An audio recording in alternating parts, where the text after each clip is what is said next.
Hey guys, welcome back to my channel. Today is Monday and I'm here with lecture Monday with the next part of technical terms to be learned in Genetics. Starting with the first word for the day, that is origin. Origin of what? Origin of replication, जिसको ORI भी हम लोग बोलते हैं कई बार. A sequence of DNA at which replication is initiated. नाम से ही पता चल रहा है. Next is ovary. तो ओवरी क्या होता है? फीमेल गोनाड होता है जहाँ पे आपका फीमेल गैमेट्स प्रोड्यूस होता है. The gonad of a female animal in plants, the basal part of the pistil containing ovules. Plants में जो basal part आप flower में देखोगे ना pistil का, ऐसे गोल सा घुमा हुआ रहता है, थोड़ा बल्ज रहता है, that is our ovary. Then ovule क्या होता है? अब ovary के अंदर ovule होता है, तो ovule क्या है अब? In plants, the structure present in ovaries which produce megaspores. Megaspores मतलब female spores और microspore मतलब male spore होता है. And embryo sacs and later develop into seeds. यही जो मेगास्पोर्स है ये सीड्स बनाते हैं. तो ये कहाँ पे हो रहा है? ये वो स्ट्रक्चर पे हो रहा है ओव्यूल के अंदर. ओव्यूल आपका प्रोड्यूस करा रहा है मेगास्पोर्स. ठीक है. Next one is P. P symbol क्या होता है? The symbol donates the parents of an individual. जब हम लोग क्रॉस लिखते हैं, पेरेंटल जनरेशन को रिप्रेजेंट करते हैं, तो हम लोग कैसे करते हैं? पी से.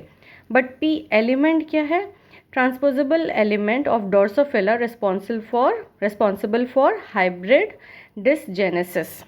तो ड्रोसोफिला में एक एलिमेंट है, ट्रांसपोजेबल एलिमेंट है, जो कि हाइब्रिड डिसजेनेसिस के लिए रिस्पॉन्सिबल होता है. That is known as P element. Next one is pachytene. Now pachytene is one of the stages. जैसे सेल साइकिल में मियोसिस माइटोसिस 2 साइकिल होता है, उसमें से भी मियोसिस में एक स्टेज है पैचिटीन. इसकी कैरेक्टरिस्टिक क्या है कि इसमें बाइवेलेंट स्ट्रक्चर देखने को मिलता है. This is the most common question asked.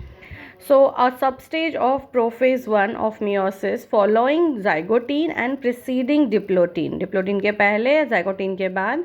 Often n chromosome are present as long closely paired structure bivalence. As I told you, bivalence किससे रिलेटेड है? कौन से फेज से रिलेटेड है? पैचिटीन से. Next one is palindrome. Palindrome क्या होता है? आगे से पढ़ो चाहे पीछे से पढ़ो सेम होता है. जैसे मलयालम, आगे से पढ़ो स्पेल करो या पीछे से करो सेम होता है. So a DNA segment in which the base pair sequence reads the same in both the direction from a point of symmetry within the segment. जैसे कि A T G G T A. तो अगर जी के बीच में symmetry रखो तो इधर से पढ़ो 5 प्राइम से चाहे 3 प्राइम से सेम ही आएगा. So that's it for the day. If you like the video please hit the like button, share it and don't forget to subscribe my channel. I will again come up till that. Take care. Bye bye.